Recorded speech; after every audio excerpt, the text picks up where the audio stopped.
Attached. A short story written by Kooky217. It was 4 in the afternoon when he heard a knock at the door. Inside of his body, his stomach leapt as he realized who it was. It was Allison, a woman of shoulder-length red hair, hazel eyes, and an average figure. She was 2 years younger than his 27, and she was very easy on the eyes. There was just one problem. "Justin," she lovingly called from the other side of the door. Justin shook his head and ran his large hands through his blonde hair. He had agreed to go out on a dinner date with her the other day against the advice of one of his friends. Since then, his soul had been vexed unto death with texts, late-night phone calls, and endless professions of love and comfort. Sleeping with her was one of the biggest mistakes he had made, and he wished that he could change everything. Justin opened the door, and in rushed Allison, embracing him in a hug so tight he thought his ribs would cave in. Upon release, she gazed at him with eyes wide open. He felt as if she were gazing into his very soul. "Darling, are you ready to go?" "Allison, we were supposed to meet at Wendy's in an hour." "Yeah, but I thought it romantic if we went together," she said, and then her tone changed into an eerie, ghastly demeanor. "Are you embarrassed to be seen in public with your girlfriend?" "Yes, and I don't recall asking you to be my girlfriend," Justin thought to himself. "No, it's just I'm not ready yet."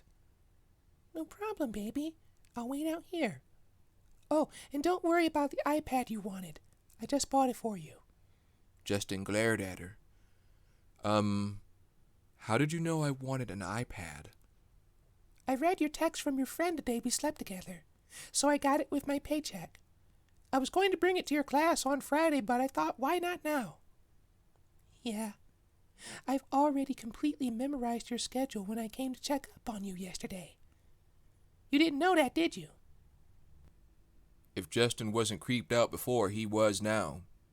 Any interest he might have had left in the woman evaporated upon that statement. Perhaps now was the opportune time to cut his losses and send her on her way. "Allison, look. I think you're a nice girl and all, but I'm kind of getting creeped out here." "There's no need for that, baby. You and I will be special. Are special. Now get your sexy ass in the shower. I'll wait out here." Reluctantly, Justin did as he was told. As he turned around, he felt something smack fiercely against his behind. He looked back and caught the sight of Allison smiling, her bright white teeth giving aid to the joyful yet sinister smile she wore upon her face. When he heard her enter the living room from the bathroom, he thought of plans to ditch her as he entered the shower. When he finished his bathing, he dried himself. Looking over his face in the mirror, he wiped off some of the cream he had missed while shaving. Then he stepped out. He was greeted by the sight of Allison wearing a sad feature about her. He shook his head, wondering what new had arisen. "What is it, Allison?" "You like her, don't you?" "What? Like who?" Then it dawned on him that he left his phone in the living room. He should have known better than to do that. And then he mentally kicked himself for doing it. "Charlotte, I saw the texts you've been sending her." Justin felt the color drain from his face and was about to say something about it, but Allison was quicker. She took hold of Justin's hands and gripped them tightly as she brought them up to her chin. "What makes her so much better than me? Does she kiss better? Is she better in bed? Does she take you out like I'm about to?" "What? No, what is this about? We're not even dating." "You're not? Then why is she texting you?" Oh my God, Allison. She and I are just friends and have been that way for 5 years. Besides, she's dating another one of my buddies. "Now I know you're just saying that." Justin was now growing angrier, but he didn't want to show it. In his mind, the quicker he got this done, the quicker he could send her on her way. Besides, if she was offering to pay, why refuse the offer?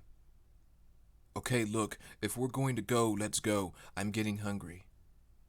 Whatever you say, darling, she said as she reached up to caress his cheek. Justin pulled away and took his phone from her grasp. Allison took hold of Justin's arm, and the two were off to eat. The pair pulled into the parking lot of Applebee's 20 minutes after they had left Justin's apartment. Justin had put his phone on vibrate so that the nosy woman known as Allison would not nag him as to whom he was communicating with. Why did I sleep with this girl?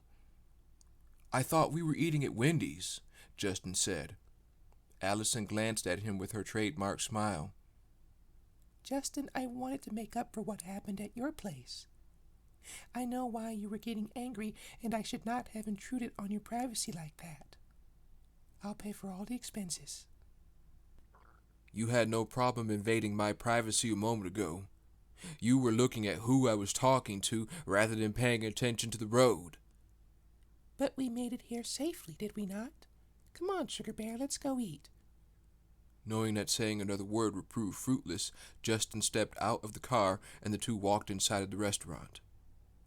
They sat down next to each other at the insistence of Allison. A female waitress approached the two, smiling, as was the policy of most dine-ins. May I take your order? She says. Justin mutters one word, and instantly Allison takes charge, talking over Justin and effectively silencing him. He will have the New York strip steak with garlic potatoes, and I will have the same. That is not what I wanted, Justin murmured harshly. Allison ignored him and confirmed the order. Then the waitress left the two at the table to have their orders prepared.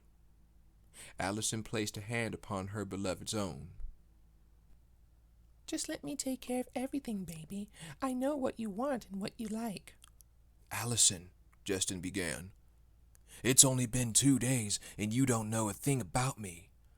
How do you know I'm not a serial rapist or something? Oh, you aren't like that at all. If you were, believe me when I tell you, I'd make sure you couldn't procreate. She let herself laugh a laugh that chilled Justin to the bone.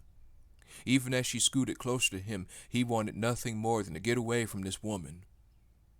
When he heard the door open by way of a ringing bell, he looked back to see 2 of his friends enter the restaurant. It was his friend Charlotte and her boyfriend, a black man dressed in a large red hoodie and white khakis. Her hair was brown, long and curly. Around her body, she wore a large tan winter coat, complete with white boots to match the black pants that she wore. Her boyfriend seemed content with what he wore, but he was also clean-shaven and well-kept. Charlotte noticed Justin, and the two walked over toward the pair, much to Justin's dismay. Justin, how nice running into you here, Charlotte said happily. Justin only waved once, too embarrassed by the fact that he was caught in public with the woman sitting by him. Charlotte found his behavior peculiar and thought that something was amiss, especially since Allison was firing dirty looks at her. Justin, are you all right? Allison now thought it was time to unleash her full salvo. She was thoroughly convinced that Charlotte wanted 2 men for the price of 1. She wouldn't let that happen, not by a long shot. He's doing all right, Charlotte. Thank you for asking. Not to be mean, but I'm sure you should worry about your own there. Excuse me? Charlotte said, confused by the accusation. What? Chocolate's no longer doing it for you? Allison spat.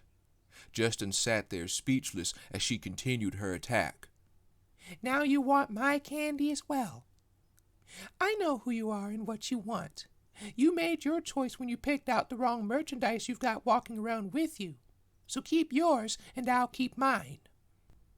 Justin could feel the eyes of the restaurant watching them, and he was struck dumb. His mouth was covered, head low and eyes wide. Charlotte, angered by the racial attack launched at her and her boyfriend, felt the red overcome the white upon her face as she processed the situation about them. Her boyfriend, however, did not say a word, too angered to even move his lips. Oh, don't you worry, you psychotic bitch, Charlotte said, stepping up to her. Allison gasped, horrified by Charlotte's retort. She continued, I'm very certain you won't find any man who would want to screw around with your disease-ridden ass. Besides, there's nothing upstairs, and downstairs is probably a famine. Allison was ready to smack Charlotte, but Justin stopped her, knowing what would happen. He then approached Charlotte and her boyfriend after he rose from his seat. Get me out of here, please. She's crazy, he pleaded. Allison, in her mind, still could not understand why Justin had no interest in her. Perhaps if she... Justin, you can't leave now. We need to eat our food, and besides, after the other night, I might have a stowaway on board. Fuck you, Justin said, not believing any of her lies. Lose my number and don't come near me ever again. Yes, Justin should have listened to his friend and used his head. What was it he said? He suddenly remembered. Time spent learning about your potential interest is never time wasted. He should have listened then. Instead, he listened to the other citizens within his body. The citizens known as hormones invaded his reasoning and saw him lust after the ginger at the party that night. If all went well, he'd welcome his first child into the world in 4 months' time. Until then, as long as she lived within his home, he would spend the majority of his time taking care of her. He had become attached, and it was his fault. Allison cuddled next to him and gave him a smooch upon his cheek. Justin angrily wiped it off as he continued viewing his movie. I told you that you would love me, Allison said happily.